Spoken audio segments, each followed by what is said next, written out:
خلق الموت والحياة ليبلوكم أيكم أحسن عملا وهو العزيز الغفور الذي خلق سبع سماوات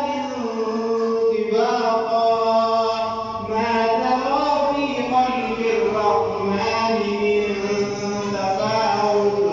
فارجع البصر هل ترى من فطور ثم ارجع البصر كرتين ينقلب إليك البصر خاسئا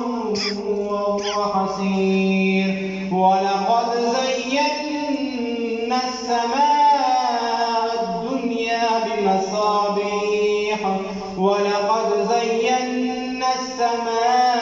الدنيا بمصابيح وجعلناها رجوما للشياطين وأعتدنا لهم عذاب السعير صدق الله العظيم.